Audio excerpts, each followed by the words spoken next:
Welcome to Reels on the Rocks, the show where your host Whiskey and Sweet Tea discuss film from the unpretentious perspective. Much like Christmas in July, we're celebrating anime in June with Satoshi Kon's Perfect Blue in the FX series Shogun. Don't forget to like, subscribe, hit that notification bell, and as always, please be advised that spoilers are ahead.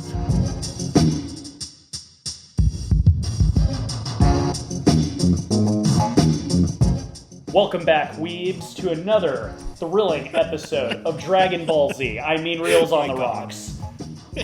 So, apologies for it being so late, but it is not anime this time. It is actually June Jutsu Kaisen. If you know, you know. No. But it's been a hectic year, but we're making it up to you guys with kind of a double whammy. We've got 2 reviews coming. We're going to talk about Shogun, the new show. It's been out for a while as of recording, and I'm assuming a lot of you listening have probably already seen it. If not, you'll get to find out what we think. And then we're going to be talking about Satoshi Kon's classic film, Perfect Blue. And then how you been? I've just, before we get started, just want to quickly throw in here, we did lose kind of a member, I guess, of the podcast a little bit. You may have heard him in the background as clicking sounds. One of my little critters passed away, actually, right after we recorded our episode last week. But Sally Forth, and I just wanted to dedicate this episode to him, especially with us talking about Shogun. I can't think of something better to have as a dedication. But yeah, so but what are you drinking, Whiskey? Good question. It has become a bit of a tradition every year when we're doing this to do sake, so I'm still doing sake. I've got me some Shochikubai. I hope I'm pronouncing that correctly. It's a classic Junmai sake, and it says it's naturally brewed. So that's what I've got. It's pretty cold from being in my closet. I didn't get a chance to chill it, and I'm not exactly sure if it's supposed to be chilled or hot. I feel like Junmai is supposed to be chilled. Not sure. But how about you, T? Wait, first off, it's cold from being in your closet? You need to explain that to me sometime. Do you have like a chilled closet? Are you living on like a better plane of living? Frankly, it's a mystery to me. I like to keep my room cold. I'm one of those people that keeps my all my windows open and whatnot because it does get kind of cold at night. And yeah, I don't know why. I'm holding the bottle right now, and it's cold to the touch. So that was sort of a bit of a joke because I don't know how it's cold, but I'm thankful it is because I think it's supposed to be cold. So, right. But what are you drinking, T? So I am having there's one type of sake I've ever had, and I'm worried to try another one because this one I can tolerate. It's not my favorite alcohol, but it's okay. I first had this at the MGM Grand Hotel in Las Vegas, so I am having Yuki Nagori White Peach Sake. It's quite tasty. It's refreshing, but it definitely, I believe, still has that sake flavor, which to me, is that kind of rice taste to it. But otherwise, it's very tasty. Yeah, sake is interesting. The best way I can describe it is drinking vinegar, but not as gross as that sounds, I guess. It's very light tasting, even though it's not exactly necessarily as sweet as something like wine. I don't know. It's never bothered me. I was really surprised. I think the first time I tried it was on my 21st birthday. I did go out to sushi with a bunch of friends, and I think they got me some hot sake. Mm-hmm. But I was surprised when I tried it because I was you don't know what to expect. Right. But yeah. So, I think going into Shogun, one thing that surprised me, you mentioned just a week ago that you were on your 3rd viewing of it. So I take it you are really, really digging the show. I really, really like the show. And this sounds super petty, but I feel because unlike a lot of prestige dramas that do get talked about and everything, I feel like this one they're very methodical and poignant with their use of things like excessive violence or language or nudity, which when it's in the show, it's very tastefully done. And it's just, oh my god, it is so fascinating. And I think it's really one of the things that really appeals to me about this show is the fact it's not just like, I don't know, I feel like this is like a lot of procedures now. A lot of procedures kind of just like horrible people making horrible decisions, and then we kind of like join them for the ride. I'm like, this is like, history happening. This is like literally just, and it's one of the reasons like On with the Wind. It's like people are doing what they need to survive. So it stands out to me as kind of as a very, very different prestige show from what we've seen before. And I don't know, you just feel really classy watching it. Yeah, it's neat, and I'm glad you brought that up too, because that was something I wanted to touch on, is how like prestige drama, it's almost like that's the word I would use as well, but it's kind of for anyone listening who doesn't know what we're talking about when we say that, I feel like Game of Thrones kind of opened the Pandora's box on this almost like subgenre of TV show. It's not like dramas didn't exist until Game of Thrones, but as far as like the very like high budgeted cinematic-esque kind of dramatic TV show, it popularized it and sort of showed that you could do that. Because before, like kind of around the same time as Game of Thrones, like one of my favorite TV shows, and we talked about on some other episode earlier this year, but Breaking Bad. That's like another example of like a drama, but I wouldn't call it a prestige drama because it doesn't have that, it doesn't feel like it doesn't have that like next level cinematography. Right, it doesn't have that extra layer of lacquer on top of it. Exactly. Like that's the thing. Like for anyone who's offended by me saying that, as I said, it's one of my favorite TV shows of all time, but it doesn't have that like cinematography that looks like it's trying to be a movie. I feel like Game of Thrones popularized that, and it kind of needed to because it was a fantasy show. But now it's like you see that in things like Mindhunter is another one that comes to mind, where it's very like movie looking. And yeah, like the excessive violence and the nudity and the sex and stuff is another thing that kind of comes up in what you think of with prestige dramas. And another one from HBO that I think of is like True Detective.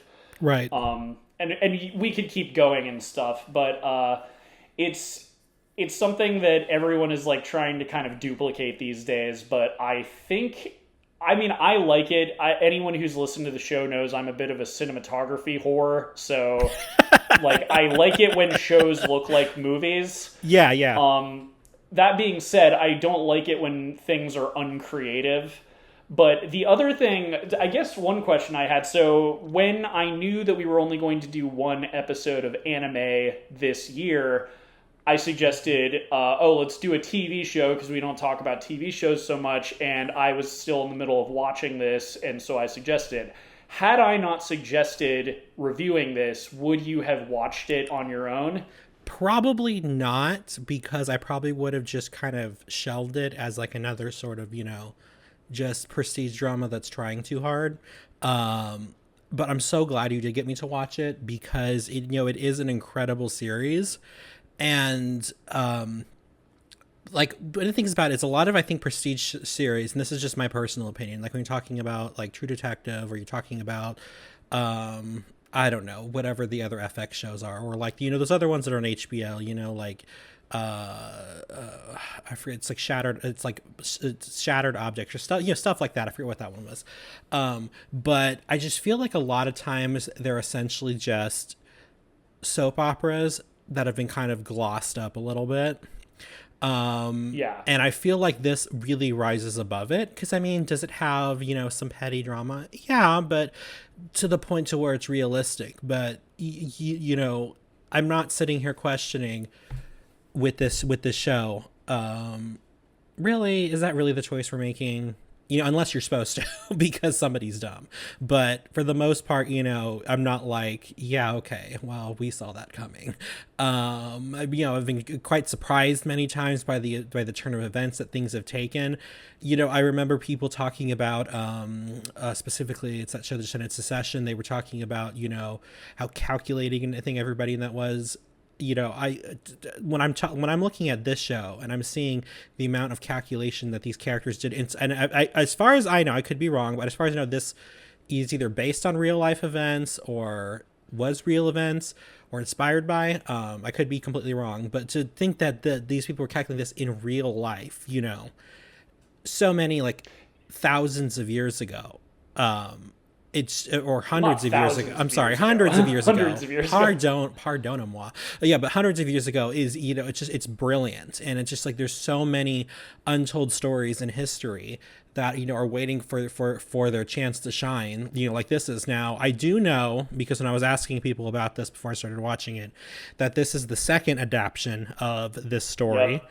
The first one, I guess, I believe. I was going to get to that myself. Oh, I'm sorry. All I know is it was in the 80s. No. You're fine. So it's funny. Like before the show had even come out, I saw I'm pretty sure everyone was introduced to it. It had a Super Bowl trailer or commercial, and I was at a Super Bowl party, and some older gentleman at the party was watching, and he's like, "Oh, Shogun, we watched that back in the '80s." Or like he alluded to the fact it was a TV show, and I thought that was interesting because, so I found out the second I heard that it was coming out, oh, it's a remake, to which later on I Googled it and stuff. But that's another angle I thought you might find interesting because, we both know from watching the show in the credits, it says based on the book by so-and-so. So we know it's based on a novel. I know this. It's weird. So it is based on true events. So John Blackthorne is famously the first white samurai. Okay. And the first time I actually heard of him, hilariously, was not even related to movies or books. It was a few years ago. There was a video game that came out called Neo. And it's like a Dark Souls type game. But what's funny, and they stopped doing this in the second Neo game, but for some reason in the first one you play as John Blackthorne. You don't get to make your own character in the later game or whatever. But that was the first time I'd heard of it, is it's it's this video game where you're playing as a historical character who's also the first white samurai. And so when I was watching this and it came to the part where he said his name was John Blackthorne, I was like, oh, wait a second. This is that guy. I recognize that. Right? But yeah, the fact that it was a 1980 miniseries drama, you know a lot more about TV than I do, and that era of television also seems to be your favorite, 1980s comedies, and because you're also a big fan of Dallas. And so I was I wonder if T has even heard of this before. So, the 80s was kind of I call it the golden age of kind of TV miniseries, mostly because I only really know of miniseries for that time period. There was, I know My First Name is Steven. I know there was North and South, which I tried to get you to watch. There was also Roots, and apparently also Shogun. So, that was a big thing at the time, the adaptation of, I believe, books. For the purposes of this. And I know in the case of North and South, I believe ABC approached an author to have them write the book first, and then they were going to adapt it. But well, I'm glad you brought that up too, because that was something I was because I did watch a few episodes. So T sent me this mini series that he's a big fan of, but it was sent out of order. You told me to watch it a specific way, and the person put the discs in the wrong order, so I ended up watching the finale first, and then I got confused, and I was okay, I think I just had everything ruined for me. So, but it wasn't bad. It was just kind of that sort of screwed up. It was that storytelling class drama all over again. The right? End was so it first. Was but it's funny you bring that up, because I was thinking if this does well, I don't know who you said it was ABC. I mean, hey, Disney could potentially do a North and South sort of, because that's the thing. If they did North and South as a prestige drama, I think it could actually be pretty popular. Yeah, well, it's a sensitive topic these days, but I do think that I think it another thing that kind of came, or it's not I wouldn't call it a prestige drama because it's a little bit more titillating, but I was also thinking Bridgerton, because that's a really popular show right now. and I wouldn't say North and South is similar to that, but they could kind of maybe make some changes to things. Again, Right.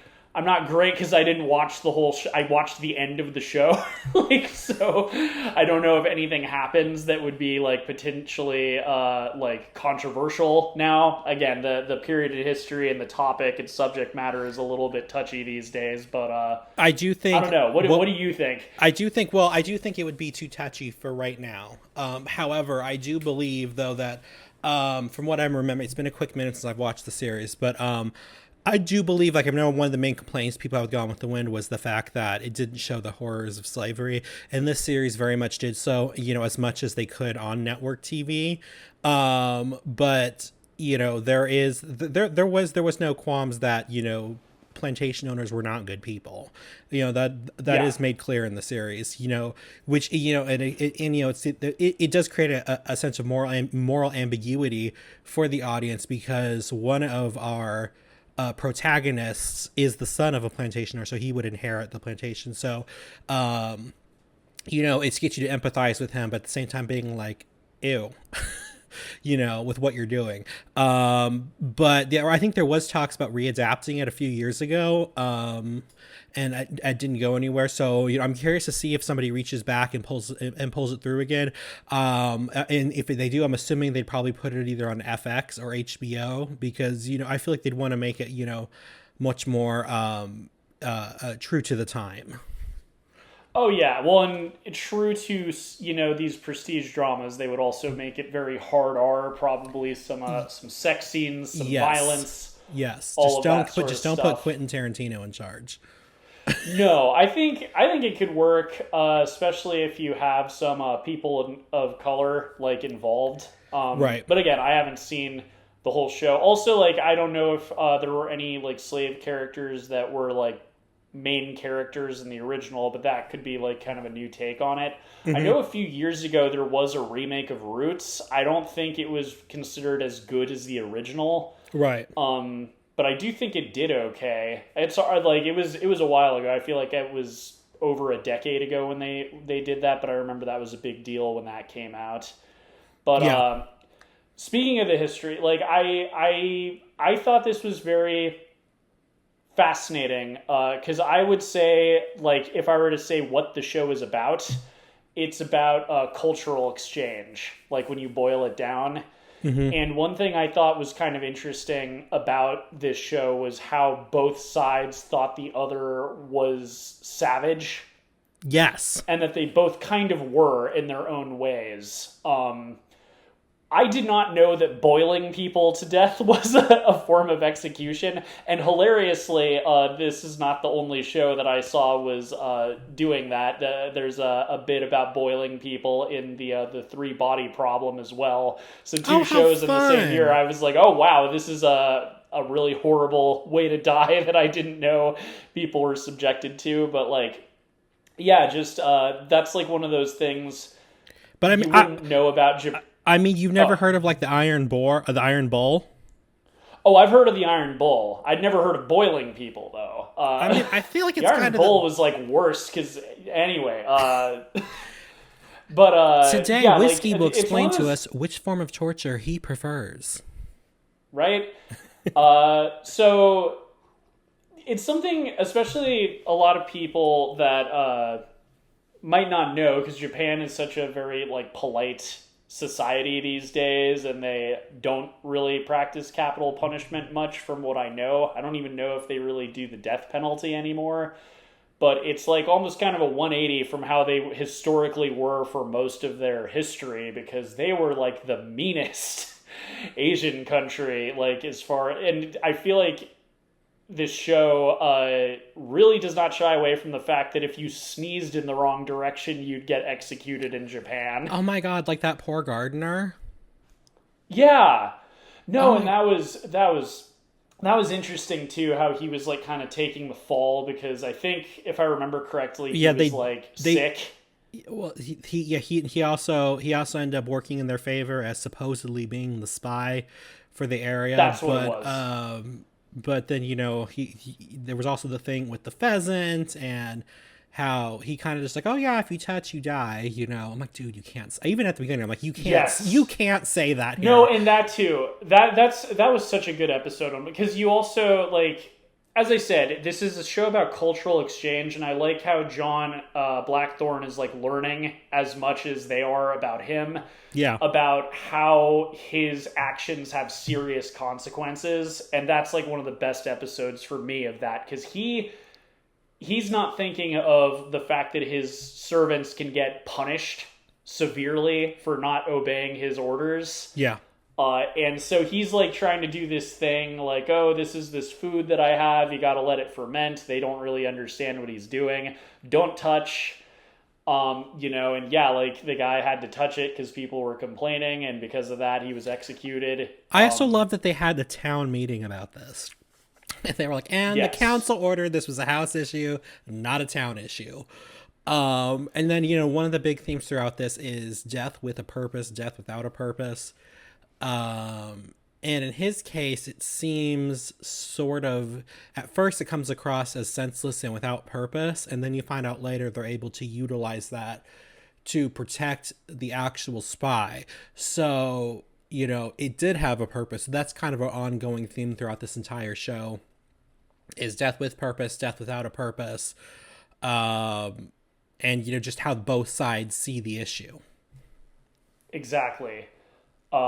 And it is interesting, like, knowing who John Blackthorne is, like, it's, like, I know he's gonna eventually become a samurai because of who he is in history, but it is kind of, interesting to see his change as a character as time goes on. Like, another really big scene for me was kind of, near the end when he, reunites with his crew, and they're mad at him for like abandoning him, but they are acting so belligerent and animalistic. And despite being there for weeks, they didn't bother to learn anything about the culture and everything else. And, they're kind of still being sort of racist. Oh, for sure. Well, and that too, like John, when he arrives in Japan, the idea that he's like called a barbarian and all of these things is like he finds it so appalling, and like, oh, how can you call me this? But like after spending so much time and kind of learning the culture, when he reunites with them, he sees his men for how he was seen when he arrived, as being like loud and boisterous and drunk and rude and speaking out, like they are kind of being barbarians the way they're acting when he finds them. And it is kind of interesting because we've taken this journey with John as he's been in the country. And the same way, a lot of them, like, they learn from him as well about how to kind of, be polite, but at the same time disobedient. Right. There's like a lot of really good... The one that I'm remembering is at the beginning of the show, where they're hiding some people in the carriages, and they're being searched, and he just like, causes oh my a scene god, on purpose. that's like such a good scene. I love that. You're a silly man, and your hair looks like the tail of a pony. That is exactly. That is like one of the best. That's I think one of the best lines in TV history. There's that, and I love later when I think this kind of just talks about like how advanced maybe Japanese society was, and I sent you the thing where she's like, would you prefer the company of a man? Like the fact that they're even, yes. That's not saying that it's okay in their society. It's saying that they're realistic with it. Well, they're realistic. I mean, technically it's kind of like it is okay because they're not going to tell anybody, and it's like it's not polite to bring it up. Like that's kind of like, maybe it's not okay in their culture to marry a man, but it is okay to sleep with one or to pillow one, Yeah, which, by the way, that's my new favorite phrase. I'm going to be like, sell whiskey, pillow anyone lately? I love that phrase. It's so classy sounding. That's like an interesting thing that still persists in Japan today, is cheating is not seen the same way as over here. Like your husband or your girlfriend, for like seeing a prostitute is not cheating. Dating the Interesting. prostitute is cheating, but like it is very normal if you're like married to someone. If you go to a love hotel with a prostitute, your husband or wife or whatever will be like, oh, okay, like maybe it might be like one sided, gender wise. Like I feel like men might still be upset about that, but generally it's not considered like cheating when that Yeah. happens. So it's interesting that that's why it's like that even today, is it is so culturally ingrained in them that like prostitution is like a very normal thing over there. Well, another thing, so I mentioned I'd never heard of boiling. One, I bet you never knew that they were severe enough to sentence a baby to die on behalf of their parents' mistake. That was shocking to me. I did not know that that was a thing that happened. Well, I mean, I was kind of like, it was very shocking for me, but at the same time, it's so bad. I was kind of just like, in this time of honor and everything like this, and the importance of Yeah. lineage, I was kind of like, also, oh, yeah, that kind of makes sense. I mean, that sounds really bad, but No, I it's understood from the line of thinking of, like how important lineage is and honor, why that would be a punishment. No, I mean, if anyone was going to get outraged about it, I'd be like, well, you're about 400 years too late. As I said, it's fascinating because Japan doesn't really act, like they're polite. This like in some ways they are the same way as they've been for hundreds of years, and in some ways they haven't. And one thing that they are kind of getting over still is their tendency towards like suicide or like sacrificing themselves. Like seppuku is not something that they do, but I mean this is like the people that during World War II had like kamikaze fighters. Yeah. So like it's a lot of stuff is just so like internally ingrained in their culture, and it's so interesting to see like how long that has lasted and where it comes from. And it even goes into like I mentioned during our movie review thing that Godzilla minus one was one of my favorite movies from last year, and the cheapness of human life is like a theme in that movie. Like there's a really good speech about how the country has just never really valued human life. Like people are expected to die by the millions just to satisfy the government. Even going back into like Shogun times. What's And it's true. interesting is what you talk about with how certain ideals and certain behaviors and this get ingrained in culture. You talked about, from the killings from back then. They talk about kamikaze, and then it's really interesting because I know, like, at least I feel like the U.S. as a whole still kind of has this kind of Western mentality. With we talk about with like not to get political, but we talk about the attitude towards weaponry, and kind of sort of this will show them sort of attitude that we have. Kind of it just kind of looks like it's still like a holdover from like the old West days, which is which is inherently probably one of the most when people think about it, one of the most American time periods. Like when I mean like Yeah. American themed. Well, like, the whole samurai thing, it's sort of like the cowboy. In fact, I mean, that's kind of one of the big commonalities we have with Japan is they had their samurai movies and we had our westerns, and a lot of them are very similar. Like, Akira Kurosawa's samurai movies have a lot in common with, like, Sergio Leone's westerns from like the 70s. Like, and he's studied, since we're a movie channel, Right. a movie podcast, Akira Kurosawa, you could teach like a whole class on his films, and a lot of them are very similar in the sense that like there's a lot of suspense. There's always kind of a showdown. There's a lot of facial sort of like act. Like I'm thinking of like the westerns where they're about to draw their guns and they're looking at each other, and there's a lot of that in his films as well. So it's funny you mentioned that, because that is kind of when you think of like stereotypical American, it's like the cowboy.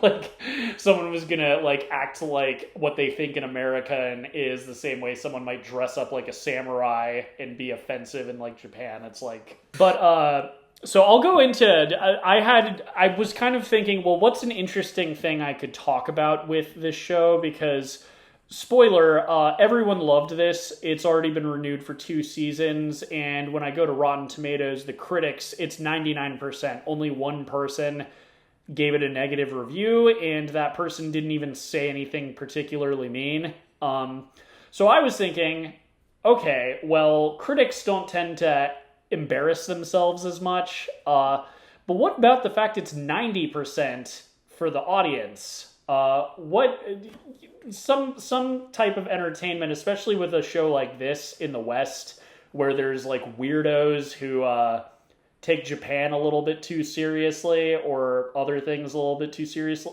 What are some 1-star reviews of Shogun?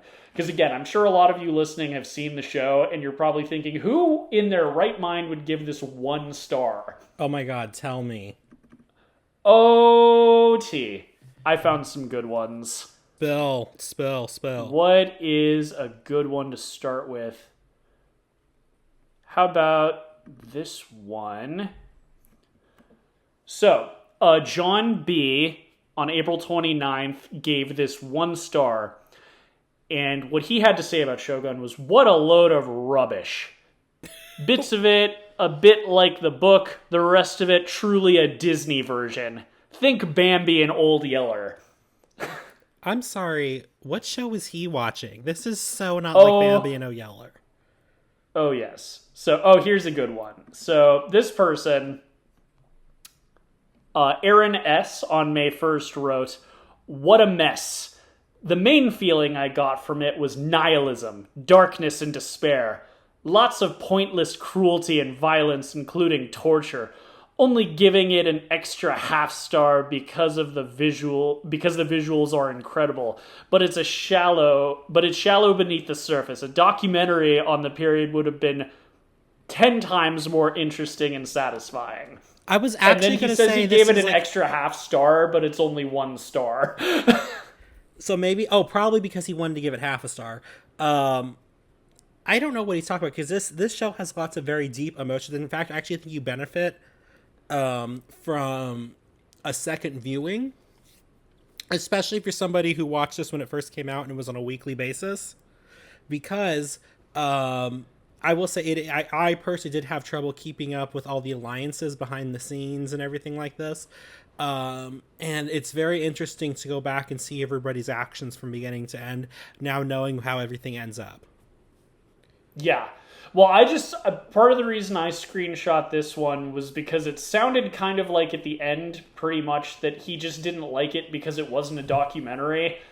To which it's like, well, then watch a documentary on the period. I bet there is like a documentary on John Blackthorne if you looked for one. Right. But you know, so it's just funny. It's like, frankly, it sounds like this guy, because he doesn't like, he's talking about nihilism, darkness. Like we talked about prestige dramas and how a lot of them are super violent and they've got like very like intense cinematography. It sounds like this person just doesn't like that subgenre. And maybe they don't know what it is. I wouldn't even say but this it sounds show like is they just want a nihilistic. documentary. I wouldn't call this show nihilistic. No, I wouldn't either. And also, I know we keep talking about John Blackthorne. Actually, I think we've gone back and forth between Blackthorne and Blackstone. So that character. What's interesting is, we start off sort of, I believe, on his ship with him and his captain and everybody else. And so you kind of think that he's going to be the main character, but he really isn't. Once the show gets going, like within like the second episode, maybe even the third episode, if I'll be generous, get the second episode too, it really becomes more of an ensemble show. And I mean, I think there's actually a couple episodes where... Absolutely. Well, that's something I would say is part of being prestige drama, because again, like going back to Game of Thrones, there wasn't really a main character. If you ask different people who the main character was, some people would say Jon Snow, some people would say Daenerys, some people would say Jaime Lannister, or there were a bunch of main characters in that series, and I think that's kind of customary of prestige dramas, as they usually are ensembles, or like there's different characters that could be different people's favorites. Like I know for sure Mariko is a lot of people's like favorite character, at least in this season. Yeah. Oh man, I love Mariko for reasons. Mariko, and I loved what was her name? Lady Fuji, his consort. Yeah. I loved her too. Oh, she was great. She was great. But getting back into the I actually didn't like John Blackthorne at first, but later on he kind of mellows on me, and you kind of you just sort of enjoy him. Oh man, I'm trying to remember. The actor's voice is great. Anyone who knows sounds like Liam Neeson a little bit. Well, you know who he reminds me of, and anyone who's internet savvy will know the meme I'm talking about. But T, have you ever seen Succulent Chinese Meal? No, that sounds kind of disturbing. It's this video of this Australian man getting arrested, but like I was saying to my sister when we were watching part of the show, like, his voice, like, it was the bit where he was freaking out or like causing a scene on purpose, where I was like, his voice just reminds me of the Succulent Chinese Meal guy. Oh my god. But back into the reviews. So Jeremy C said this: so pretty, such compelling actors, so boring. Why is there virtually no story? Each episode seem to luxuriate in, well, nothing much at all. We know there is scheming going on, but it happens off screen. We know people are killed, but that too happens mostly off screen. Why is that a problem? Long, in all caps. Did Clavel really write that many pages about nothing? 1 star. What does he mean? See, I don't even know what show these people were watching. Well, this guy couldn't. He technically, I don't even think he luxuriates. I don't know if he used that word correctly. Some of these people, I wrote little like subtitles so that I would know which one was which. So for this one, I wrote "Nothing happened." There's one where I said the person can't read, or like the one where the guy sounded like he wanted to watch a documentary. I called it I like documentaries. But speaking of the person who can't read, let's see what they had to say. That last Steve guy, he was calling it and he was saying the writer was being self-indulgent when he says luxury. I guess so. But it sounds weird. Part of the reason I'm doing this segment is it is funny to see what these people... Because, again, this got 99% with critics and even 90% with audiences. Like, everyone liked this show. Yeah. The ratings must have been good, or else they wouldn't have renewed it for 2 seasons. So, again, anyone listening, just remember, no matter how good something is, there will always be someone who hates it for no good reason. And this is, we talk on the show all the time about objective versus... That's usually right, and we talk about objective versus subjective criticism. Right. And this is just funny. This is a show I could imagine most people think is excellent. Right. So I just thought, hey, I bet if I look for 1-star reviews on Rotten Tomatoes, there will be some funny 1-star reviews. So this one is written by Steve G. On May 16th, Steve said, "Did anybody involved with this production actually read the book? 3 question marks. The production was mostly just a bunch of disjointed scenes from the original book that were never tied together to make sense or to wrap up any part of the story. I gave it high marks for cinematography and period-correct costumes and scenery, but those things are mostly useless and trying to tell the actual story that was written by James Clavell. The original 1980 series is superior by far. Do yourself a favor, read the book, watch the original 1980s series, and compare for yourself." That's one of those guys that spends a lot of time in the I have a high IQ subreddits. Oh, well, and he also... I tried to read it in the way that it's written, but the person can barely form a sentence. Oh, fun. Scenes from the original book, period... that were never tied together. Period in the middle of a sentence. I don't know. And he's telling us to read. Right? Oh, here we go. Here's one. I called this one Subtitles Bad. Oh my god, it's one of those Okay, people. so this person is called Be Kind A, and on May 2nd they wrote, I enjoy things that are different, but this show is not one of them. The visuals are great, but you have to read subtitles to watch the show. Sorry, I do not have the time or patience to read the dialogue. They should have just did the show in English and it would have be a lot more enjoyable. The way it is now, it's unwatchable for me. Okay, that's just ridiculous. Okay, so first off, if he was really that pressed about it, they do have an English dub version on Hulu. I watched it in the original presentation, and I don't agree with him saying, like, if you have time to watch the show, you have time to read the subtitles. The only thing I will say about we're subtitles... laughing at these people. We don't need to explain why they're wrong. We just get to laugh at them. The fact that this person didn't know that they could go to the dubbed version says all you need to about their about their themselves. Well, and speaking of people using big words to sound smart, this is the first 1.5 star review that we've seen so far. So YZ says on April 30th, incoherent wet dreams by 6 different directors, stuffed with persistent illogical behaviors, hastily covered up with poorly staged philosophy lecturing, pitiful attempts to romance the twisted values of death through concentrated scenes of seppukus and beheadings, mingled with loud symbolizations reflecting cultural and religious shocks, end up being nothing but a hollow freak show of shogunate Japan. I feel like that person may be associated with the white power movement. So as I said, I wrote little notes for each of these. I wrote for this one, big words make me sound smart. Like that's all that review. I love how he was like illogical like behavior. Like if I use it's history, people in history are illogical, but that's just what happens. It's like it's just funny to me, people who try and use a lot of big words to make their argument sound better when really all they're just saying is like, I didn't like it.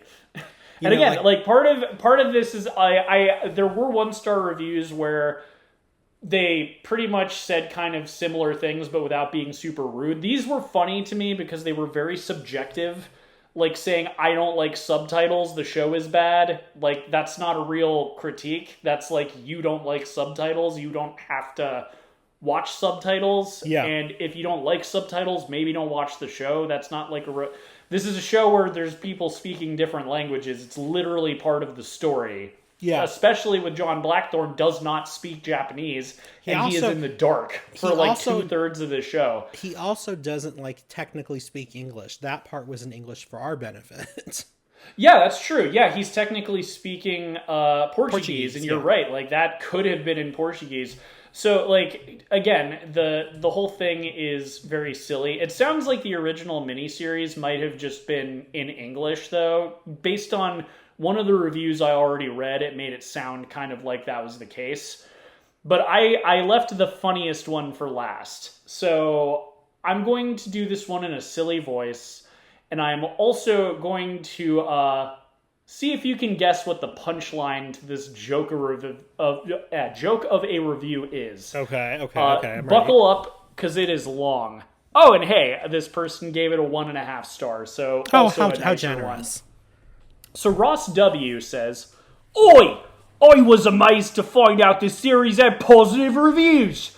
I assume from people who have never heard a British accent speak before, or a British person speak before. The lead is bordering on unwatchable. He appears to have watched Pirates of the Caribbean one too many times and committed to a Jack Sparrow-esque impression of a pirate.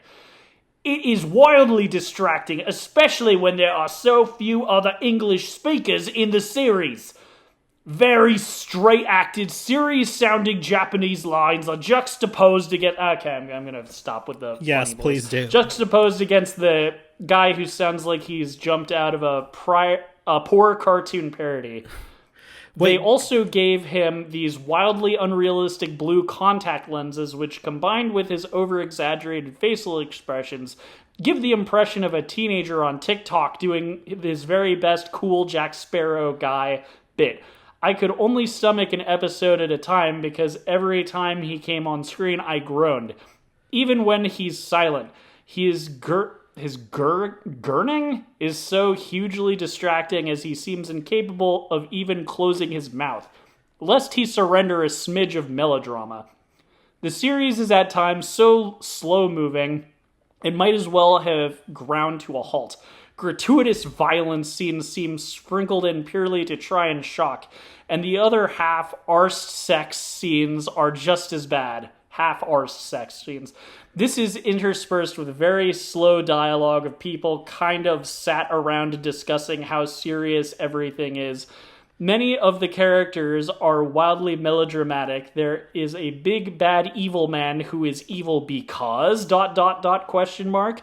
His motives are left completely unexplained. He is just bad for the sake of being bad, or to prompt because he's evil, or to prompt more unnecessary torture scenes. He likes death and violence because he's evil. He's relentlessly bad in the same way the big bad wolf might be bad because the plot has decided he should be. Little is done to explain anyone's motives beyond them just being characters who seem to just exist as plot devices or a means of triggering a sex scene. If there's any redeeming feature, it is visually stunning and the soundtrack is fantastic. The costume department must have been having a field day, and their work really shows. Absolutely beautiful clothing that must surely be the show's highlight. So, okay, first off, like, this show didn't have that many sex scenes. I don't know what he was talking about. No. He brought that up frankly, a I don't lot. even think there's any full frontal nudity. I think maybe you see some breasts, but it's pretty tame for prestige dramas. But can you guess why I might have been doing a bad British accent? And because why the actor is actually British. Yeah. So, Ross, I don't know how to tell you this, but Cosmo Jarvis is a British actor. So you talking about him doing a bad Captain Jack Sparrow impression is very funny. I can tell this person... Here, I wonder how funny would it be if Ross is not actually British? They just spelled arse like they're British because they're one of those people who's obsessed with Britain. I'm assuming they're British. It's just very funny that, they wouldn't be able to detect that someone is a British actor. Here's the interesting thing, though. So Cosmo Jarvis was born in the U.S. He just moved to Devon, England when he was less than a year old, so he's basically British. Like, he did not learn how to talk. That he had to be born, though, in New Jersey. Poor guy. Okay, you looked it up, too. Yeah, so the idea this guy went on, like, 2/3 of his review is a rant about how he thinks the guy's faking a British accent, to me just cracked me up. But yeah, so no matter how good a show is, the moral of the story is, ladies and gentlemen, that there will always be unhinged people on the internet that want to hate it because they have some silly subjective issue with it. Well, you know what's funny about that is one of the sitcoms I watched a lot, The Nanny, has 2 British characters on it. You know, the father portrayed by Charles Shaughnessy and the butler played by Daniel Davis. And Daniel Davis said when the show was on, he'd get letters praising his accent and saying he needs to tell Charles Shaughnessy how to do a proper British accent. When Charles Shaughnessy was the actual British person and was just talking in his normal voice, and Daniel Davis was the one putting on an accent. So I just think that that's hilarious how that happens. That might have actually been written into the show as a joke, too, if that's the case. But yeah, I think we pretty much summed up. You can tell we both like the show. What are you giving it, T? I would give it 3.5. I'm looking forward to seasons 2 and 3. I'll give it 3.5 pitchers of sweet tea also. It was a really, really good show. Like I said, there's just so many characters that I liked, even though I don't necessarily agree with their motives. Like I said, like Marikow I liked, Lady Fuji I liked. I did like oh my god, what is his name? The Lord we're with most of the time, Toranaga. Yeah. I liked him. I thought he was like a fabulous, like, later as best as he could be. in how he made all of his moves with the idea that he wanted to prevent as much death as possible. So when people talk about, oh, it's just cruelty for cruelty's sake, it really wasn't. No, again, like the point I was trying to make with my little mini segment there was, again, none of these people really seem to know what the heck they're talking, and they also didn't give examples. Like, this is something I try and make a point of if I'm going to critique something on this show, is like, you can say something was bad, but like you kind of need to explain how, you know, because otherwise it really is just kind of your opinion. Like, if, you know, if I say like someone acted something badly, I could give like a positive example of how they could have done it better. Right. I think that's like a prime example of someone either not knowing what they're talking about or just, you know, making it their own opinion without really having like a reason to dislike it. But that's the reason I was reading those, is because, as I said, I'm sure many of you listening have seen the show already. Yeah. So if any of those reviews sounded as funny as we thought they were, that was the point I'm trying to make. And frankly, those reviews will exist on any movie. I mentioned some episode in our past, something I used to do in high school for fun is go on Rotten Tomatoes and look up classic movies and look for bad reviews, or like see what the percentage is. Because like, even if you go to like Titanic or something, it'll have like an 80%. Yeah. And it makes you wonder like who didn't like Titanic, you know, and you go and you find out. But getting back into our next review, we could talk about Shogun probably for another hour, but yes.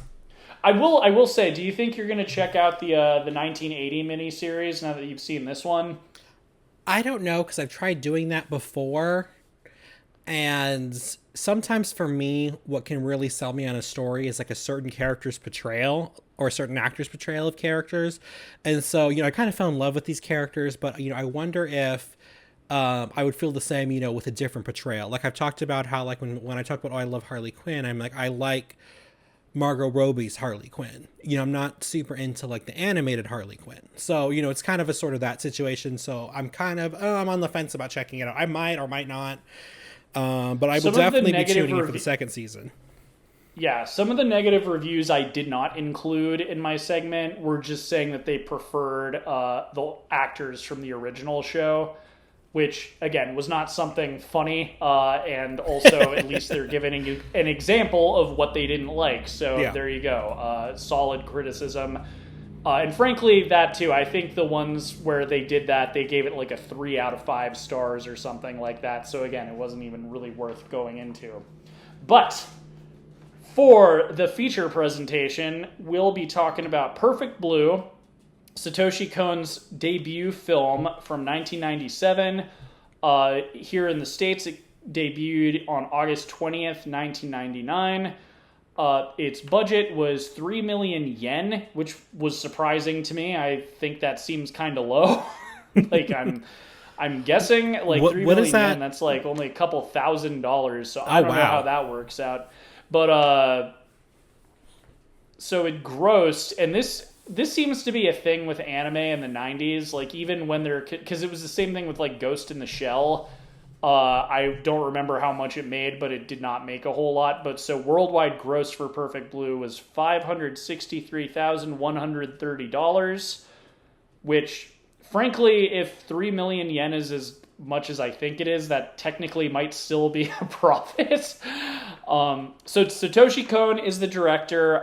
For anyone who wants us to go on and on about him and his life and his death and the fact that he was Time Magazine's Person of the year he died, guess what? We already did an episode on Satoshi Kon way back in our viral episode on Paprika. Oh my God. If you like him, check it out. It's, I think, our most listened to episode still on YouTube. Because of So check it out. We go way in depth into him. We're going to treat this as we talked about him already. We're going to just talk about the movie from here on out. So go check out that episode if you want to hear us talk about that. And by the way, I'm not calling fans of the movie pervs. I'm just talking about the people who looked it up thinking it was the porn film Paprika, which is unrelated. Yes. No, we've talked about that too, but yeah, our viral episode, a lot of people did not realize we were talking about the Satoshi Kon film, which is funny to me because when I hear Paprika, I assume it's the anime film, not the erotic film, so that's funny. But so Satoshi Kon, this was his debut feature film. He'd never done a feature before. The writers were Sadayuki Murai, Yoshikazu Takeuchi, and then Rika Takahashi did the English version. And in Japanese, the tagline, I thought this was very cool. The color of illusion is perfect blue. So, okay, so actually, is that the explanation of the title they give, or because I actually wanted an explanation of the title? Well, it's a tagline. Okay, so I do have that. So it's a tagline. So it's like the thing you see on the poster. Like when you're in Japan and you see the poster, it's like, ooh, the illusion or the color of illusion is perfect blue. So I did look that up. That was one of the first things because I've known about this movie for a while, but I did not know why it was called Perfect Blue. So one thing about Japan is there's a lot of like cultural things we don't know. So for instance, going back to like one of my favorite games as a kid was Final Fantasy VII. And going through the like guidebook on the PlayStation, like one thing about each of the characters that was included that I thought was really weird was their blood type. And I don't know if you know this, T, but in Japan, your blood type, it's almost like a zodiac sign sort of thing. So like if you have like A positive blood, there's like specific character traits they believe that you have as someone with A positive blood. Okay. So there's just lots of things like that in Japan that are people like weird to us. So are people over there like, oh, I'm sorry, I can't help it, I'm an A positive? They probably are. Genuinely, it's like, I'm sure you could, after we finish recording, look it up, because I haven't really looked into it, but yeah, there's like certain character traits for like certain blood types, or at least they believe so. So that's like, I learned that years later. I just thought that was weird when I played the game. I'm like, why is Cloud Strife like an O negative blood type? Why does that matter? And then years later I found out, oh, it's like, okay, so it's kind of like a descriptor for their personalities, I guess. Anyway, I think I remember that from my Final Fantasy game too, the one that I played, which was 3. Oh, nice. But so, anyway, there's all sorts of things like that in Japanese culture, and so colors can have meanings that we're not necessarily privy to. So blue, at least according to the research, I'm hoping this is right. At the time of recording this, Google is hallucinating a lot of answers to questions, and I don't think I got an AI answer. And I also looked at like different sources and stuff, so this seems to be like a common thing. But at least according to what I saw in Japan, blue is a color that has a meaning of like purity. It's usually associated with like female energy, and it's supposed to be like clean, pure, virginal sort of. Basically, it's like kind of the way that they expect idol girls to be. So, like, it's sort of a big part of this movie is, like, the main character is essentially Miley Cyrus in her Wrecking Ball era. She is trying to shed off her, like, good girl image. Right. And that good girl image that we associate with child stars or, in Japan, like, idol girls, like, that is blue. That's perfect blue. That is, like, what you strive for when you are in like a pop group or whatever, but it's also kind of like how we here in the West see like young girls on like Disney Channel. They're very cute and they're very clean cut and they're very, bubbly and happy and stuff. And that's kind of, when I learned that makes the title make perfect sense, because that's the whole point of the movie, is she is like trying to, remove this facade she's had as an idol girl as being like this perfect, cute, like good girl, and she's trying to be an actress in like more serious roles and things like that. Right. And frankly, her perfect blue image is kind of the psychic antagonist of the film. So frankly, like knowing that context, the title makes perfect sense. Yes. Okay. Now that does make sense now. So, what did you think? Especially like, because the last film we watched was Paprika, also a very surreal anime, having to do more with dreams and going into people's dreams. But what did you think, T? Did you know anything about this film? It is kind of a widely discussed film. And what did you think? This film, at first, until I got to the end, this film was bizarre, and I was like, "What is going on?" But at the end, once we finally get to once we finally actually find out what's going on, it all sort of comes together and it makes sense. And it's like a perfect, not a perfect, but a really good depiction of somebody who's going through a mental health crisis, I believe. Absolutely.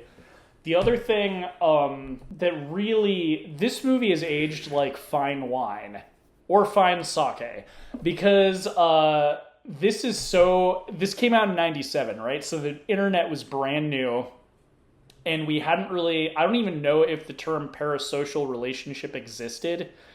In the age of YouTube, in the age of influencers, and like just normal people having like their lives online, this is such a very like good movie as far as that goes. Because like, so we always assume that you have listened or watched the film before listening to our show, but if for some reason you haven't, this is a film about Mima, I think is her name. Yeah. Mima. So she's an idol girl. She's like a pop star essentially. Although that was kind of an interesting detail too. Is Chom, exactly. And that's kind of an interesting thing too. Is that the group is not super popular. Like you see they're performing and they have like a pretty moderate crowd, like maybe a couple hundred people, but it's not like, you know, BTS or something like that. You know, it's not like crazy big. It's not Blackpink. Right? Yeah, that's the other one. So she wants to get into acting and she's quitting the group. And doing that, she is kind of having to take some roles that are very sketchy and, you know, very intense, to say the least. And at the same time, she is finding out that she has like a fan website where she is disturbed to kind of see that whoever is running the site seems to know very intimate details about her daily routine and where she's going and what she's doing. And almost like her thoughts. Yeah, it's really, and so she kind of loses her mind. And that's the thing, like, I knew about this movie. This is a very famous anime film, and people have talked about it a lot. I'd say this is most likely Satoshi Kon's most popular film. But, like, it is so good. You mentioned this is, like, a good, like, mental health kind of story. Yeah. Because especially... It is we'll get into why I think that. Well, actually, okay. So one of the things that I love this depiction of this is there's a sequence, especially in the second half of the movie, where it's like she's waking up every day.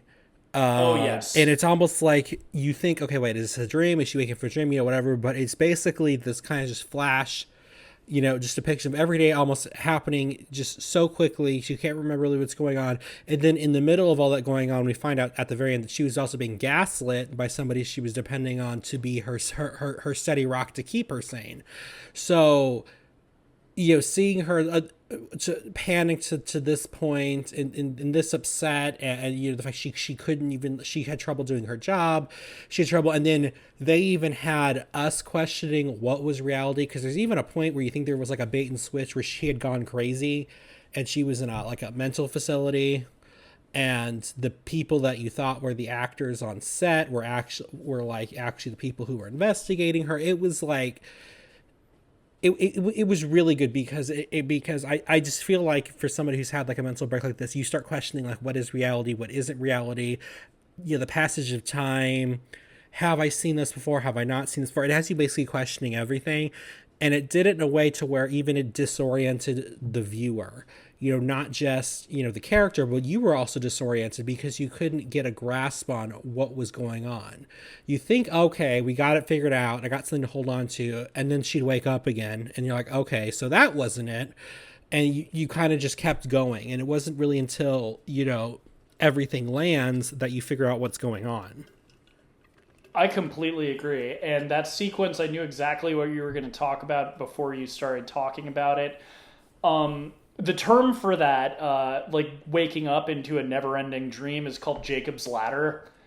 And I still need to have seen the film Jacob's Ladder, but at least when I've seen it in other films, it doesn't have the same effect as this. I think you described it perfectly, where you start going crazy as a viewer. You're starting to be like, what is even happening anymore? Like, is this the movie that, like, is this just going to be the rest of the runtime? Is she just going to keep waking up into this? And exactly, like, I loved that, where, and not only that, but previously, before the scene where she's in the mental hospital, she's in a scene where she's acting out. Well, she's not the person in the mental hospital in the scene, but like the TV show that she's on, it's like, oh, she has dissociative identity disorder and blah, blah, blah. And then in her dream, she has it.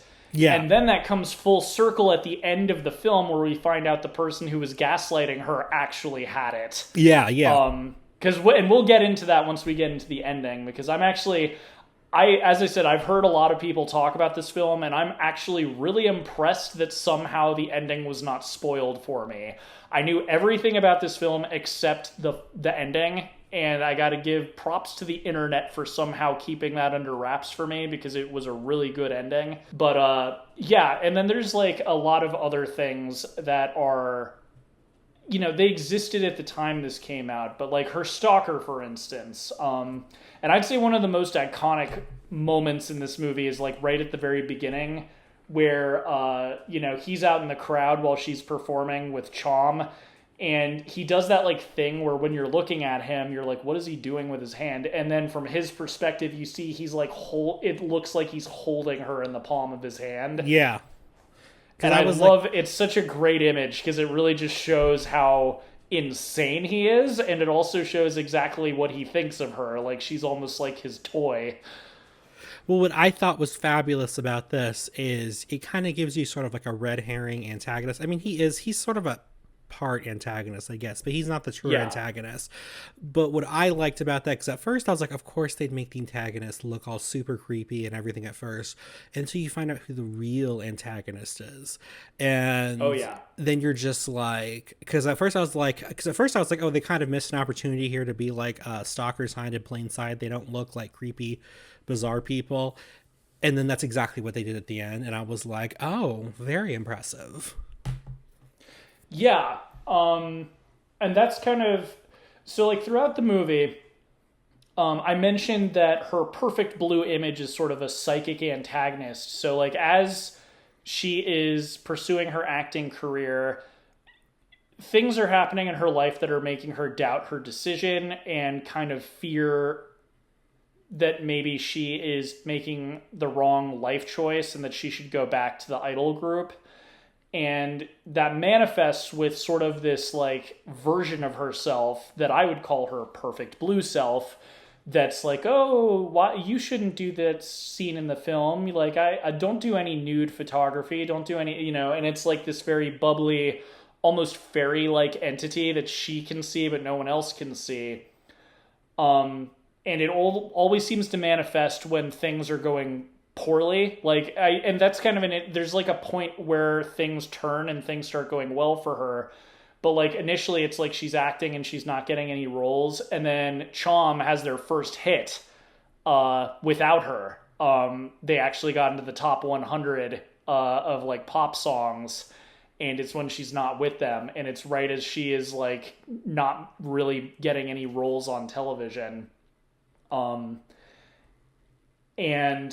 we kind of see the person who is, I would think, I don't know if they ever say who she is exactly, but it's like her manager. And she's like always it's like her manager's like partner or something, because she's always in the office with him. Yeah, it's maybe her assistant. It's the woman who sets her internet up, which that was great, I think her name's by Rumi. The way. Like, so one thing I love in films where there's like a big twist ending, I love that they set it up so that when you rewatch it, you notice things, or like you think of things retroactively. And when the ending happened, I loved being like, wait a second, she is the one who told her about the website. Oh, that's right. And she's the one that set her up with the internet. Like, she was like feeding her, like, oh, hey, there's this fan website about you that I totally am not, giving them information about or whatever. And not only that, but she also, I believe, is the one who handed the envelope with the explosive to the guy. Let me see. Is she? I'm pretty sure she's the one who has the envelope, and then she gives it to... I think she does try to give it to her, and then the guy takes it or something, but at the very least, I do know for a fact she is the one that brings up the website. No, she is, because remember, she gets that letter that says, it's like, oh, I love looking in Mima's room, which is the name of her website, Mima's Room. Which at first she's creeped out because she thinks, oh, it's she's like, oh, this person's watching me. Well, they are, but not that way. And then she's like, and that's when she tells her, oh, Mima's Room. Yeah, that's a website about you. It's a fan site. Which I'm actually surprised that Mima doesn't question Rumi further about it, because she's like, well, I'm not keeping this. Somebody's keeping like a diary as me.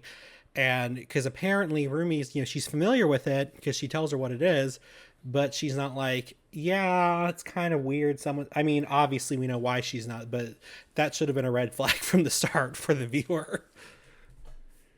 Yeah.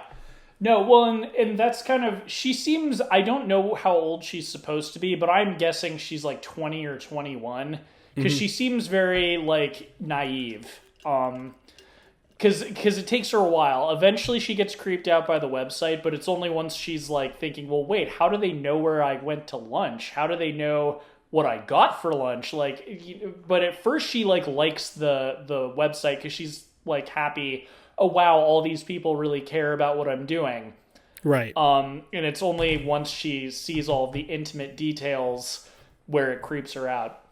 And that's the other thing. So there's, like, this almost pixie-esque fairy-like Mima that she's imagining. And throughout the movie, what gets really surreal is that it seems, at first you're like, oh, she's losing her mind. She's imagining this person. But then that Mima starts interacting with the stalker.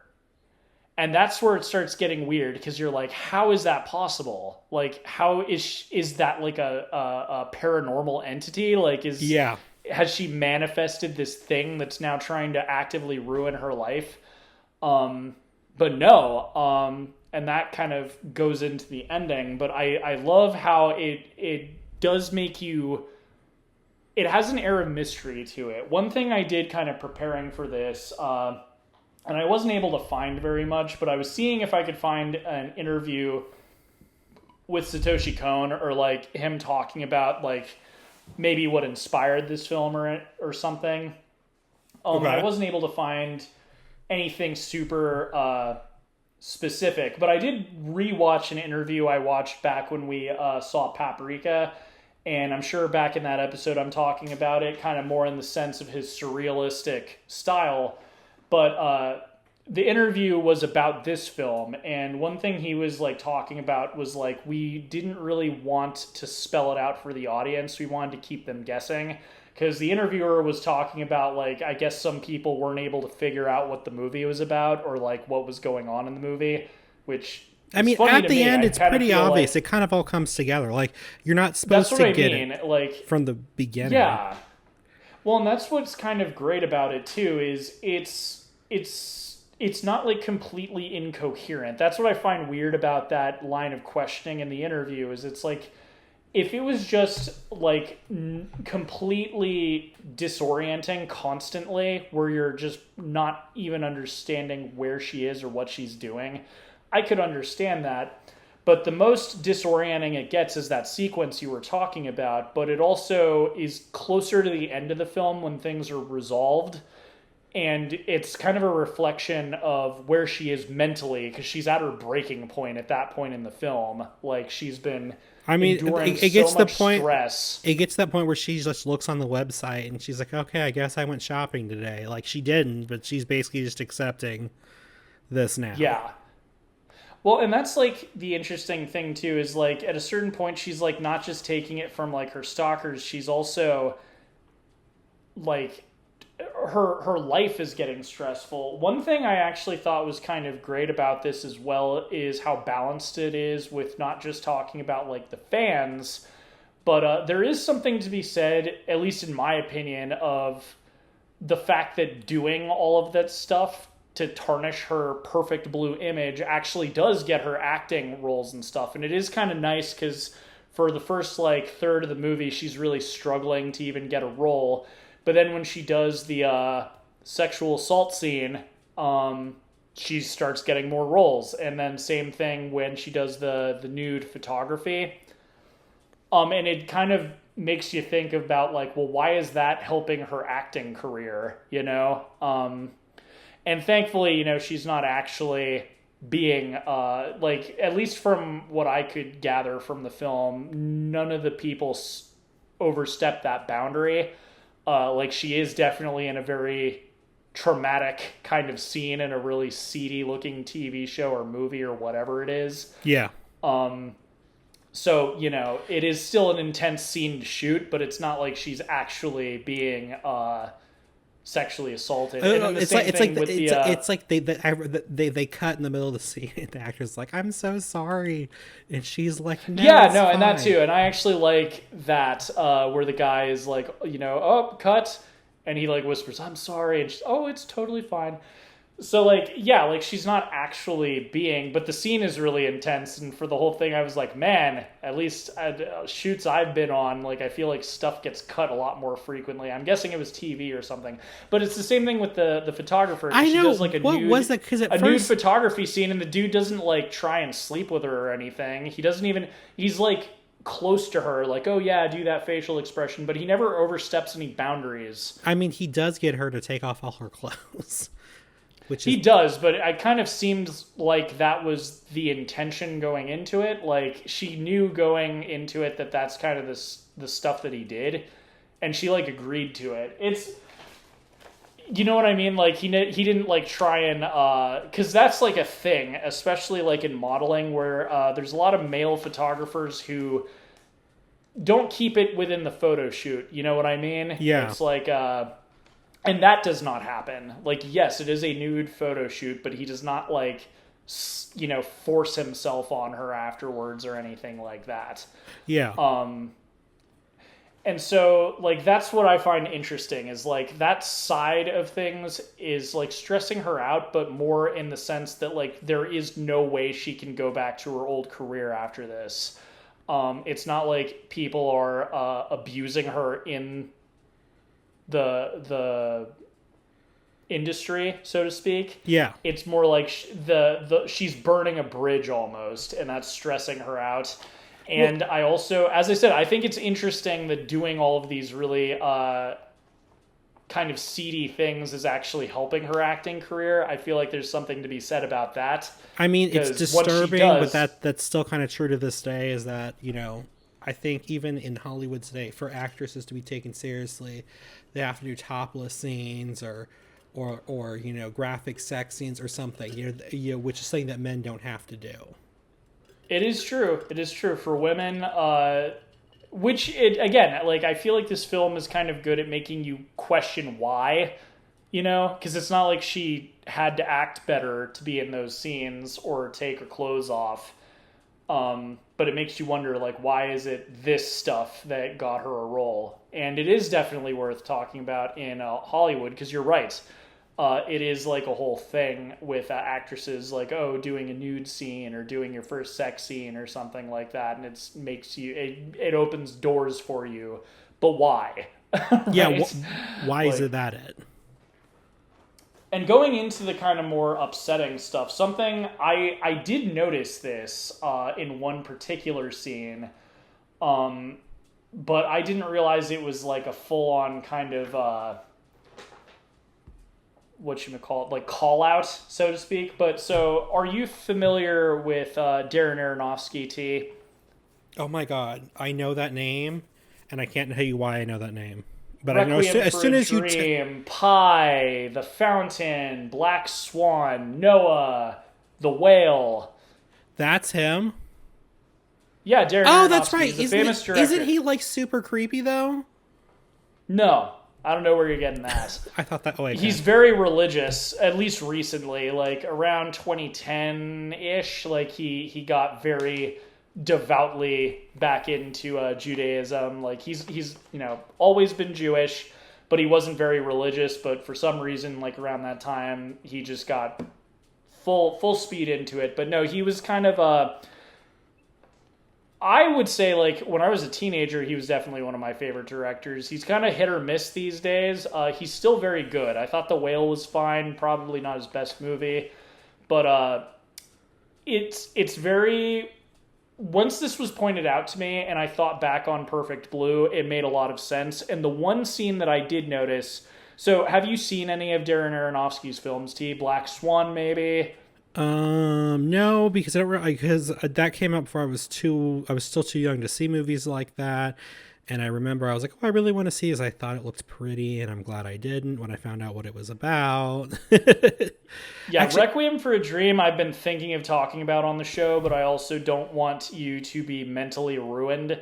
But so this film, or not this film, but so Requiem for a Dream and Black Swan specifically were called out for kind of ripping off some stuff from this movie. Oh.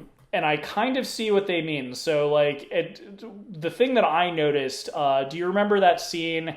I forgot if it was after the sexual assault scene or if it was after the photo shoot, but there's a bit where Mima is in her bathtub in the fetal position with her head underwater.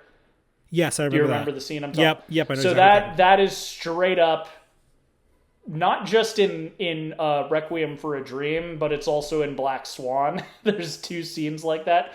So I definitely noticed that before it was brought up. But Black Swan, once someone mentioned, like, this basically is, like, beat for beat almost kind of the same movie. Black Swan has a different ending, but it's, like, sort of the same deal. Wait, but did he write Black Swan too, or did he just direct it? He wrote it. He writes and there's some, like, for instance, The Whale, his most recent movie, was a stage play, and Right. Requiem for a Dream was based on a book. But Black Swan he wrote. Like that was all him.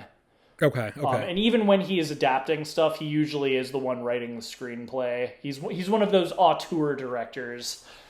I mean, I just know how Black Swan ended because on American Housewife, when her son takes ballet, she has a fight with the ballet director. She's like, I'm gonna Black Swan you. And she's like, you're gonna go crazy and stab yourself with a piece of glass? She's like, oh, is that what happens? I never saw it. Anyway. That's pretty much the deal. But yeah, so I thought that's worth pointing out. I think there's a little bit to that. I wouldn't call it full-on plagiarism, but I'd say it's pretty fair to say Darren Aronofsky is a Satoshi Kon fan, because once that was brought up, I was thinking back, because I've seen both of those films, and I was like, oh yeah, he definitely ripped off some visual images anyway. I mean, is that ripping off, or is that is that taking inspiration? That's the question, right? And the whole reason I chose Paprika for our last Satoshi Kon review, as I said, was because I'd heard a lot of people saying it was ripping off Inception. No, which Inception ripped it off. It wasn't, right? I would say, because Inception's a heist movie. Like, the only thing it really had in common was the fact that they were going into dreams. Like, there was no iconography borrowed. I would say that Darren Aronofsky's a little bit more egregious. I would not call it full-on plagiarism, but I would say that he's more guilty than Chris Nolan is, because he actually is borrowing visuals from these movies, whereas Chris Nolan was not. And let's also face it, Chris Nolan just looks better too. Not that matters, but I just feel like not that matters. Not that matters. Not that matters. No, but like, that's where, again, I would not say that either of those films plagiarized it, but again, like, I could go through this movie and probably find some other examples, but that, especially in filmmaking, that is kind of where it's like, I don't know, man. Should, like, yes, it's your own movie and it's a different story, but like, I mean, that are would be you are like you me being upset at The Empire Strikes Back for ripping off the Gone with the Wind poster. I didn't even know that they were. Yeah, shoot. Yeah, I guess you're right. I never even thought of that. But yeah, that's a good. And that too, there's like film techniques too. Like Alfred Hitchcock, or we gave credit to his cinematographer in our Vertigo review that you should listen to. But there's that zoom kind of thing where he did in that film where it made it look like the background was stretching. Yeah. And a lot of people copied that afterwards, but that's like a technique. And it's a cool technique. But yeah, I don't know. I thought that was worth pointing out. Another thing I thought was neat, apparently there is a quote from Roger Corman, rest in peace, and I thought that was worth bringing up because he passed recently. But Roger Corman said of this film, if Alfred Hitchcock partnered with Walt Disney, they'd make a picture like this. I could see that. Just maybe with less breasts. That's the thing. I feel like Disney... Well, I don't know. Like, Disney... I don't know if you know this, T, but there was a segment cut from Fantasia that Disney did with Salvador Dali. I did not know that. They cut it, but it's finished, and it's on YouTube. I remember watching it back in college, but it's really cool.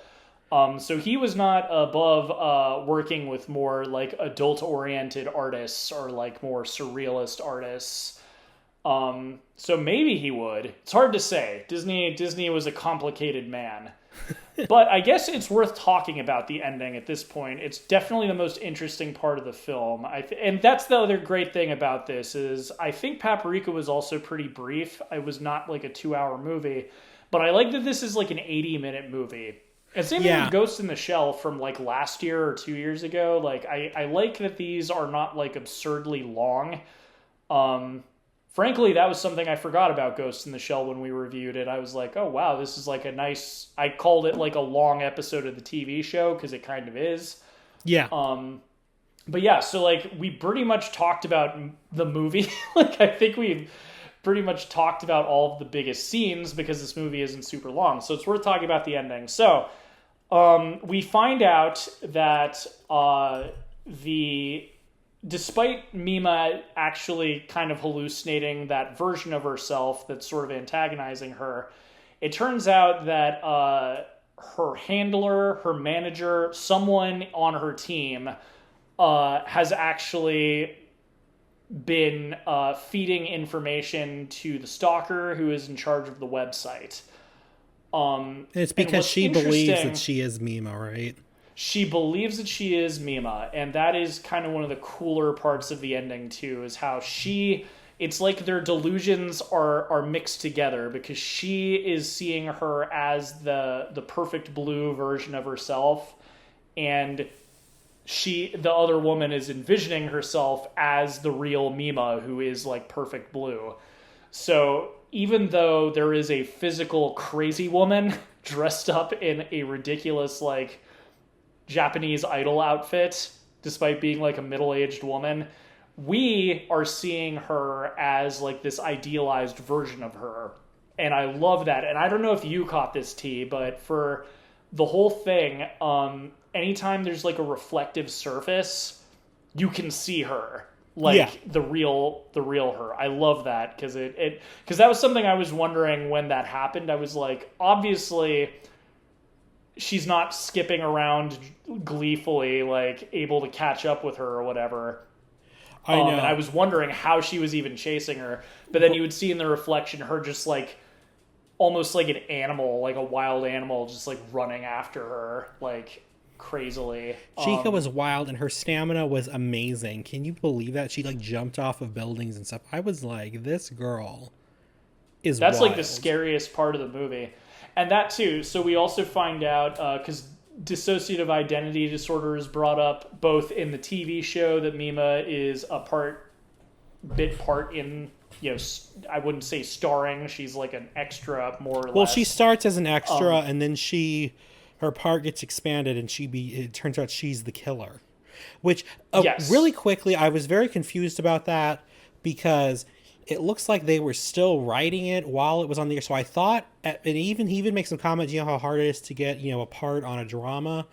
So Well, and I I guess thought it was that like a is something. TV series, and then later they said, okay, we're wrapped on it. Oh, so it was a movie? Because it's almost like they film and write it like it was a TV show, and then it's a movie at the end. So I was just a little confused about that.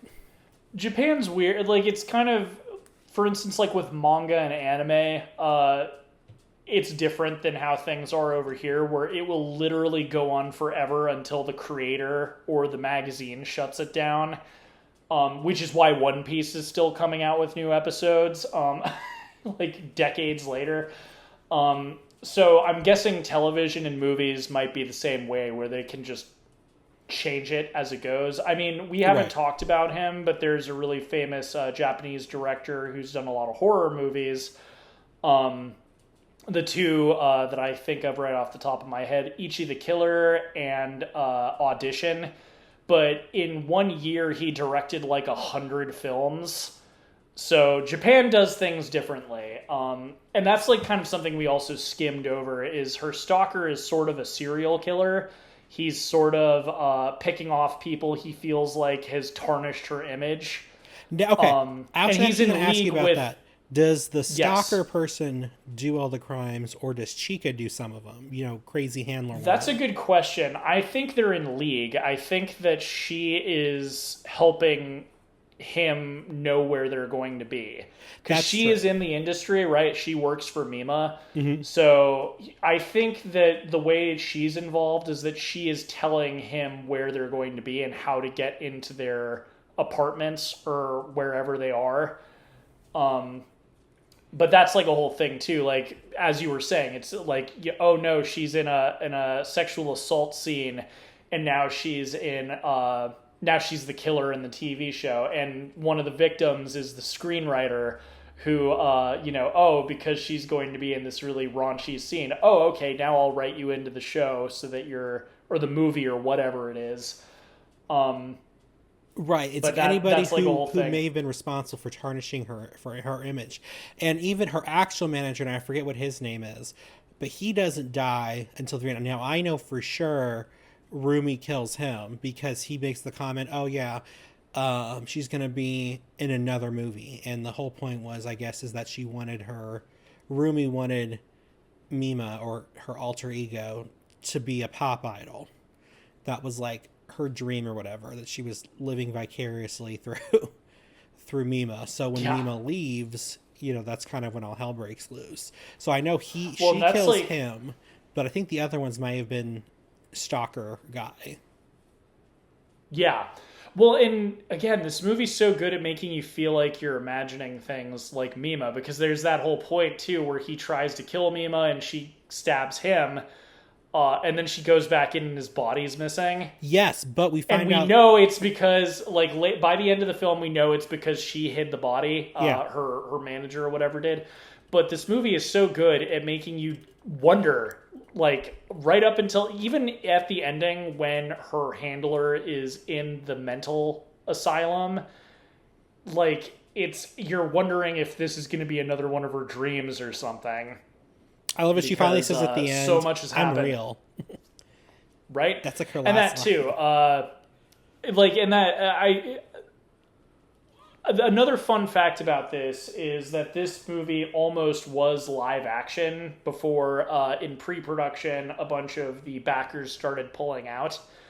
And in our last episode on Satoshi Kon, I really praised his style because it doesn't feel like other animes, like the character design and stuff is, and he's so good at that surrealist, dreamlike sort of way of doing his storytelling. And I Right. love one detail. I don't know if you picked up on this, but it's the ending. Everything is resolved. We know who the crazy person is. But even in the asylum, I don't know if you noticed, but still it had switched, but now in reflective surfaces, it's Mima. Yeah, Like, I love that. And that's the sort of thing you could do in live action, but it would be such a pain. But it's really like capitalizing on animation as the storytelling medium for the film, and I just really love that. yes, yes. No, I agree.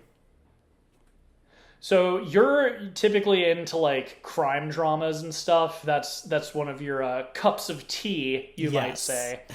How did you like this? So like, because we pretty much summed up the whole movie. How did you like going into this? I don't think you knew anything about it, but like, how did you enjoy this as a whole by like the end?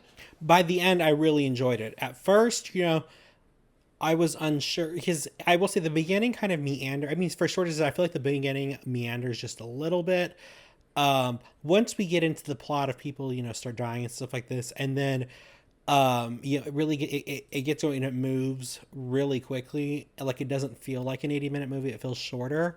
And then especially when you get to the parts or the end, I was kind of like, I have no idea what's going on. And ironically, I was like, is this another Paprika situation? But then I love how everything comes together at the end, and you really do kind of have this oh moment. Yeah, that's and I'm glad you brought that up because I was actually thinking of that. I should have written a note. That's one thing. I kind of prefer this to Paprika in the sense that I don't know if you remember because it was a couple years ago, I think, when we reviewed it, but one of my criticisms of Paprika is when they revealed the villain, I didn't know who he was. I don't know if you remember remember like, that, who but is this like guy? it's yeah, and if I remember correctly, I think it was like the guy who hired them, or he was involved with the company, or it's someone who is like introduced earlier in the film, but he's such a small part that like when he gets revealed, you don't even remember that you were introduced to him. And I remember that was one of my biggest criticisms of that film was like it felt almost anticlimactic because I was like, who is this? Right. Am I It supposed wasn't to like know who this man is? it wasn't even like he was in it briefly, but off and on to where you saw him regularly, but they kept it to where you wouldn't suspect him. It was like it was almost like, oh my god, it's like referencing Scooby Doo. One of my Yeah. favorite episodes Yeah. of What's New Scooby Doo is they think it's obviously this guy, and they pull off his mask, and they're like, "Who's this guy? We haven't even met him. We don't even know who he is." And that's kind of like how I was like at the end of that one, and then I was like, "Oh, that's right, he was that person from the beginning for 5 seconds. I remember that now." But yeah, I love that. Who's Yeah. this guy? Yeah, no, this one did that so much better, and to the point where this one's more fun to like. I haven't rewatched it yet, but I definitely think I will because going back, knowing that she is what she's doing and that she's feeding all of this information to her crazy fan, and that she's setting up these murders, and that she believes that she is Mima, like it would be a lot of fun rewatching this knowing who's behind everything because it kind of adds another layer of context to every scene. And also, I mentioned this earlier, but throughout the movie, she's the one kind of telling Mima, like, hey, don't do this. Like, it's going to ruin your image. You'll never be able to go back. And for the movie, you're like thinking that she's just a concerned, almost like motherly figure. Yeah. And then the context just changes at the end when you know what's going on. You're just like, oh my god, like she And then she and wasn't then at one point, I concerned. think if this was based in reality, I think she even goes about even almost like trying to frame her for the murder, because remember she finds Yeah. the bag, which again I don't know if that was a hallucination or not, but she finds the bag of clothes in there, and so I was just at that point you're also kind of like thinking, oh, has she like gone crazy and she's doing this like in a fugue state, like it just opens up so many possibilities. And then Well, and the it goes back ending to is what surprising Satoshi Kon but satisfying. absolutely. And it goes back to what Satoshi Kon said in the interview I watched. He said he wanted to leave a lot of things up to the imagination of the audience.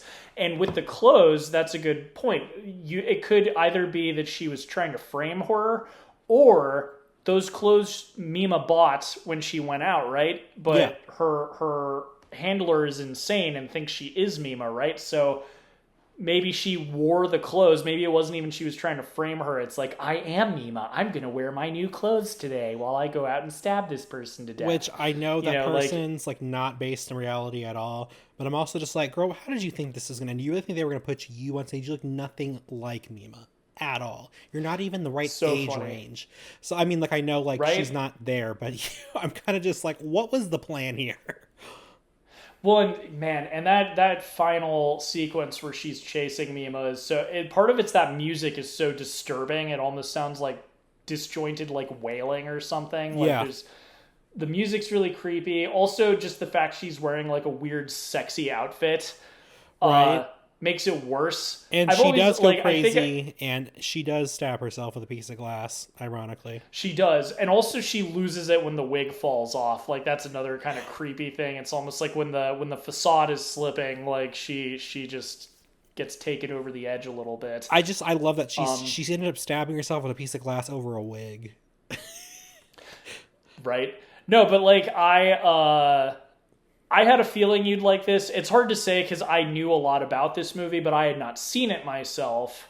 So it's hard to like know for sure if someone else is gonna like it because you haven't seen it. But I know, based on your true crime stuff, as I said, this is a very, very perfect movie for the times because at the time this came out, it was a very specific kind of issue that we would face. But now it's like it's gotten to the point where things are so bad that like parents are, you know, selling their kids on like Instagram. Like they're like 10-year-old girls with like fans like the guy in this movie. Get ready And with it's us like for prom, van lifestyle. No.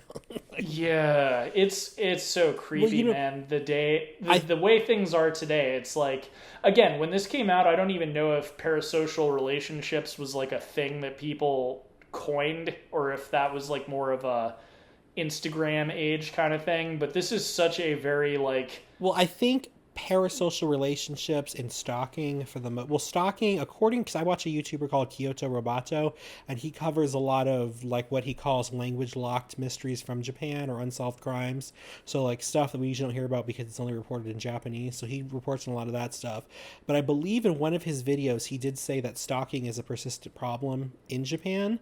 oh yeah.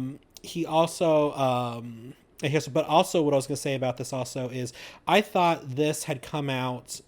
I looked it up just right now, and it came out in the late '90s. For some reason, I thought it was in the '80s, and so I thought Nope. this was going to be inspired by the murder of Rebecca Schaefer, who she was. I don't know if you remember, but in 1989, this stalker basically came to her front door, knocked on it, and shot her.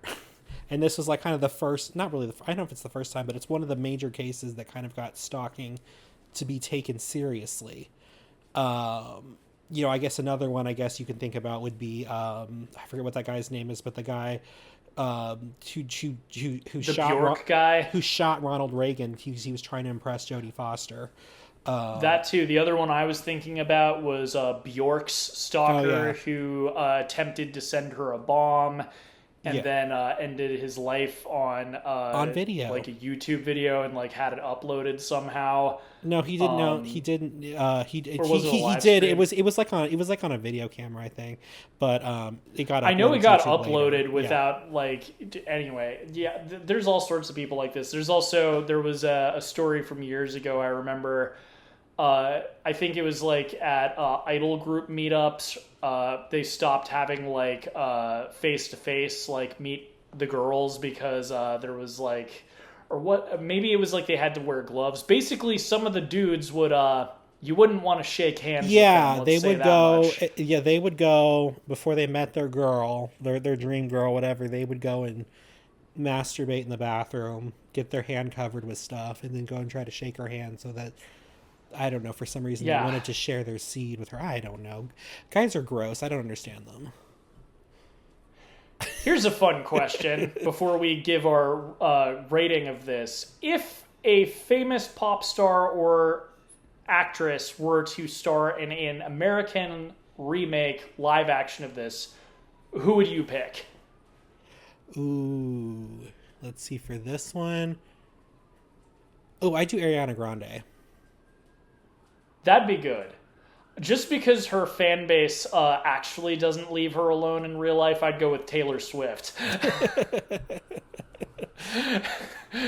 This movie is Taylor Swift's living, waking life. This is the life she lives every day. She says she learned a long time ago, never Google yourself. And Yeah. she's had like two people try to like I know one of them crashed into like trying to drive their car through the gate of her house in like I think it was in like Rhode Island or something like that. Yeah, so she's had a few run into this, but the other reason why I thought this was partially inspired by Rebecca Schaeffer is especially because they did include that seedy nightclub scene, and supposedly it looks like that guy is watching the scene take place, and and what got the stalker for Rebecca Schaeffer mad at her is because she did a sex scene in a movie and he felt betrayed by that. So that's literally the direction I thought this was going. So like, it might have been inspired by it. I tried to see if I could find anything saying whether this was inspired by a true event.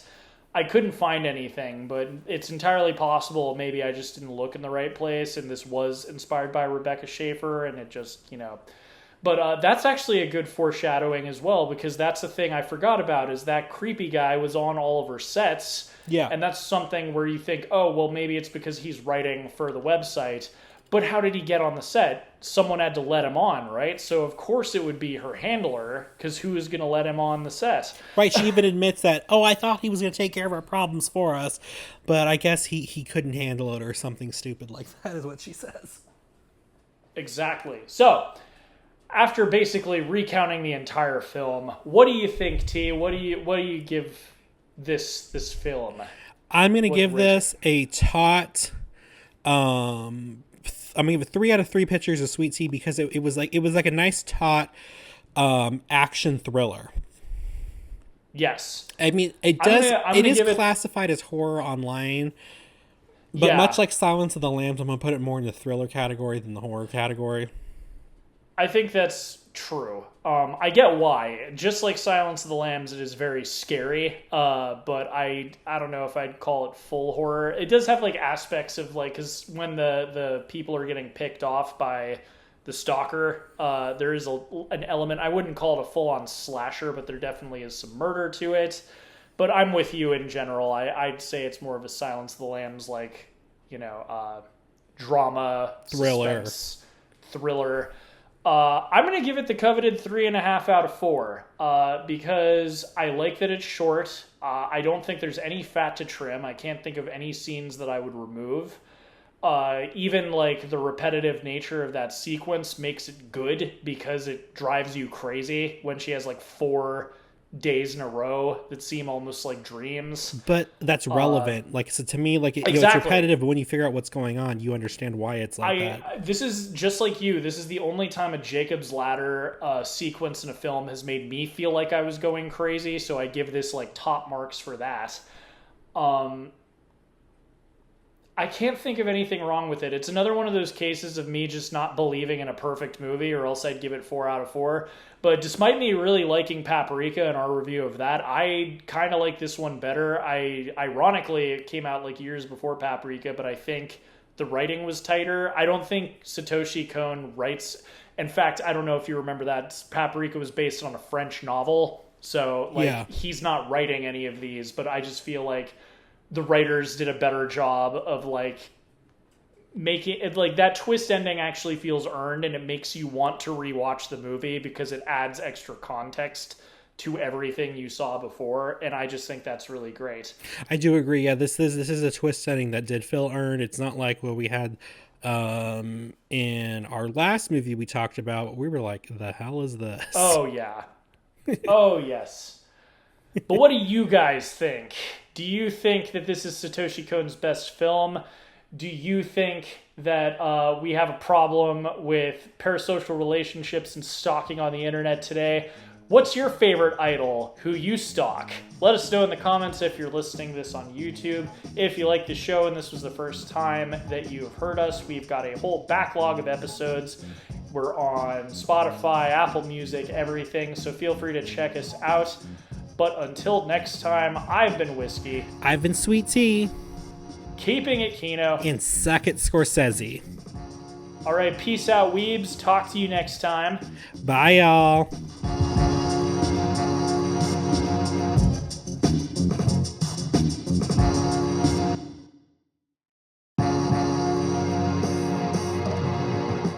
Reels on the Rocks is a production of La Prince Laboratories. It is edited and produced by Alejandro Castillo and features original artwork by Asa Esparza and original music by Pat Mars. Follow us on Twitter at Reels on the Rocks, and tweet at us with any movies or topics you'd like us to discuss in the future.